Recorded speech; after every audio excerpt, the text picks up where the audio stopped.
Bienvenidos a este vídeo del módulo 2 sobre agotamiento del espacio IPv4, coexistencia y transición.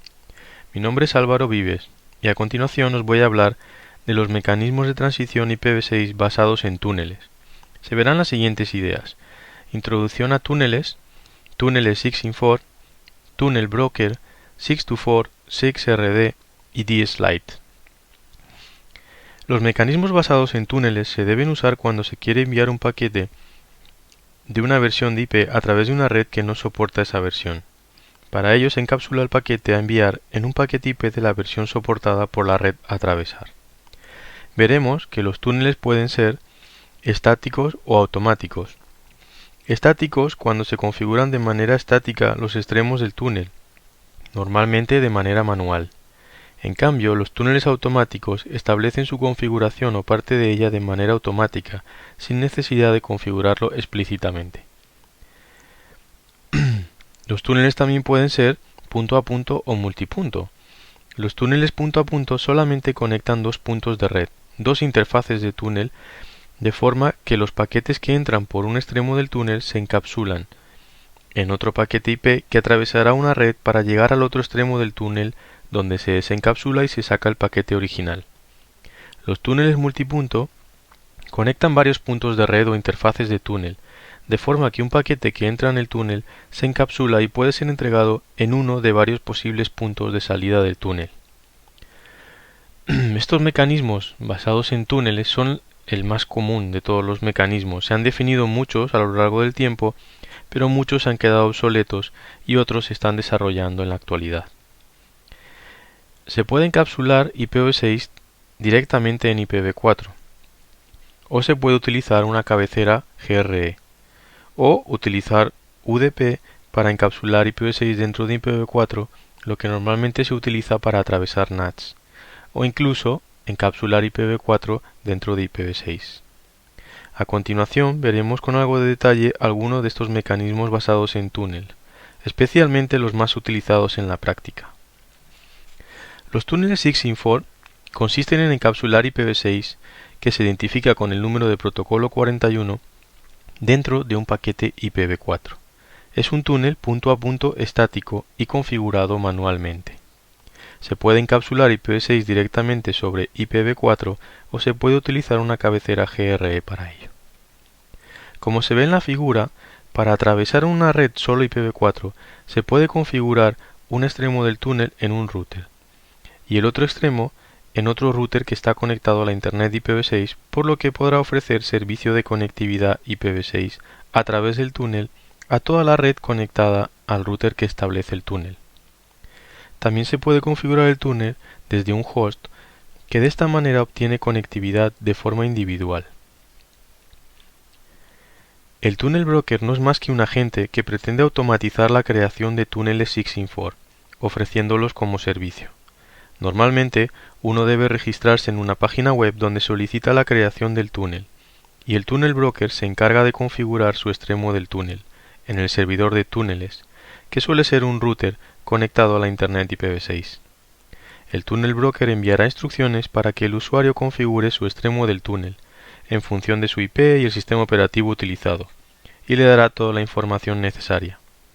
Una vez configurados ambos extremos, el funcionamiento es como el que se vio para 6in4.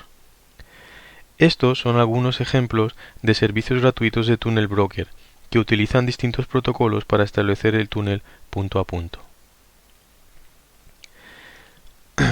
Los túneles 6to4 se basan en encapsular IPv6 en IPv4. Son túneles automáticos y multipunto, y utilizan un prefijo reservado 2002/16 solamente para este mecanismo de transición. Necesita además una dirección IPv4 pública. El prefijo 6to4 se construye concatenando el prefijo /16 IPv6 que ya hemos visto y los 32 bits de la dirección IPv4, de forma que se obtiene un prefijo /48. El router 6to4 creará una interfaz 6to4 virtual que encapsulará-desencapsulará los paquetes IPv6 dentro de IPv4. El relay 6to4 será un router 6to4 que además conecta la Internet IPv4 a la Internet IPv6. Habrá dos tipos de comunicaciones entre dos hosts 624, es decir, de 624 a 624, o desde un host 624 a un host IPv6 nativo. Los túneles 624 son importantes por dos razones. Por estar ampliamente disponibles, ya que se activan automáticamente en los sistemas operativos Windows, cuando tienen una dirección IPv4 pública, pero sobre todo por haber sido el origen del mecanismo llamado 6RD, que es un mecanismo muy útil y utilizado en la práctica por distintos ISPs. 6RD, por lo tanto, hereda muchas características de 624. Encapsula IPv6 dentro de IPv4, es también un mecanismo de túneles automático y multipunto, pero es una evolución de 624 y por lo tanto introduce mejoras.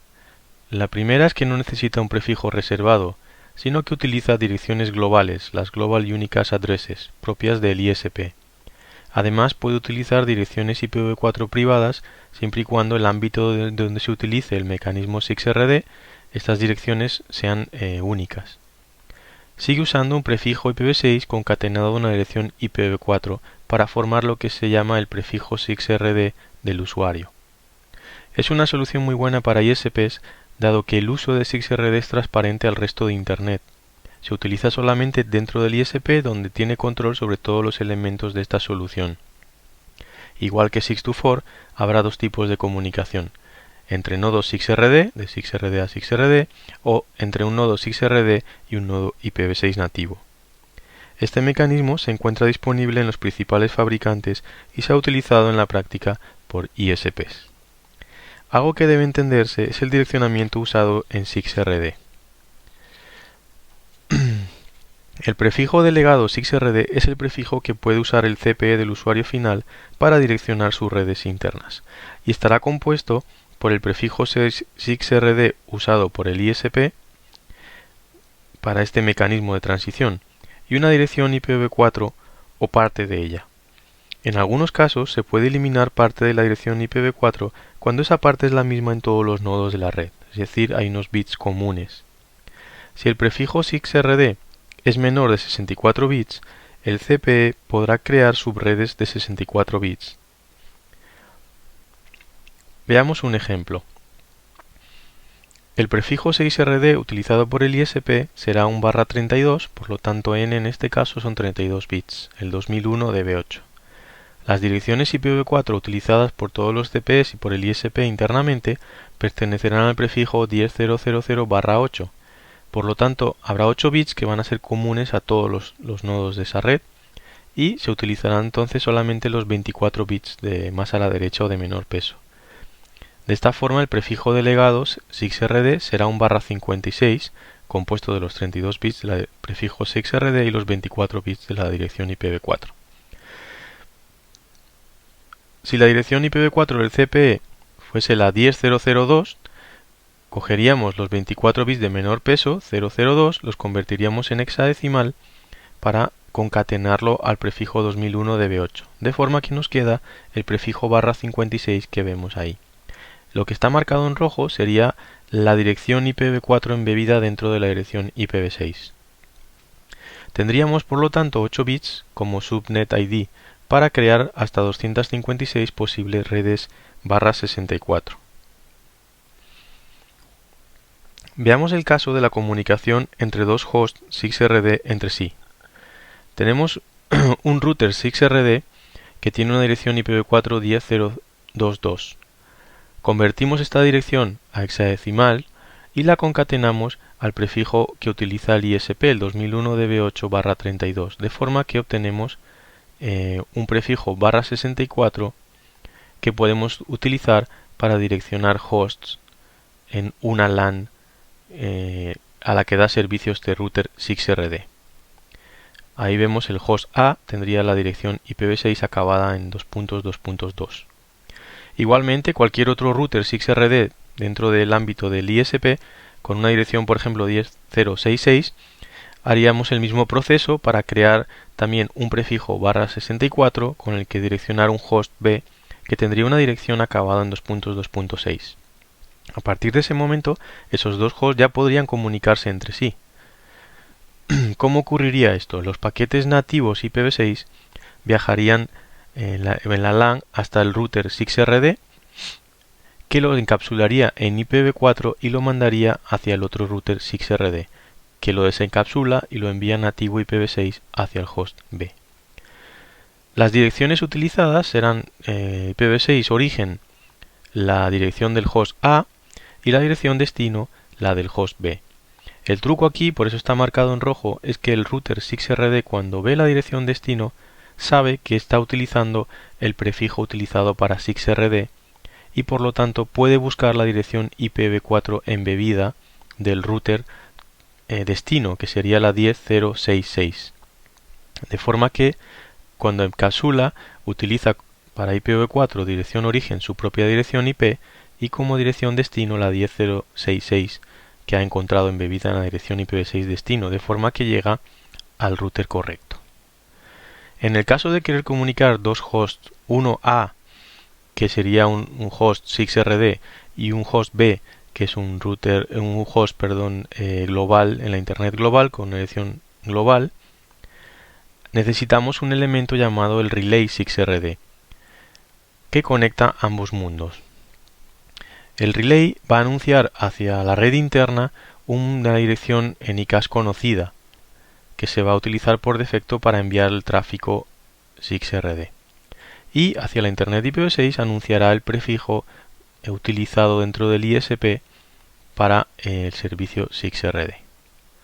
De forma que el host A enviará los paquetes IPv6 a través del router 6RD, que los encapsula y los envía sobre IPv4 a través de la infraestructura, que es solo IPv4, hasta el relay, que lo desencapsula y lo envía ya por IPv6 nativo hacia el host B.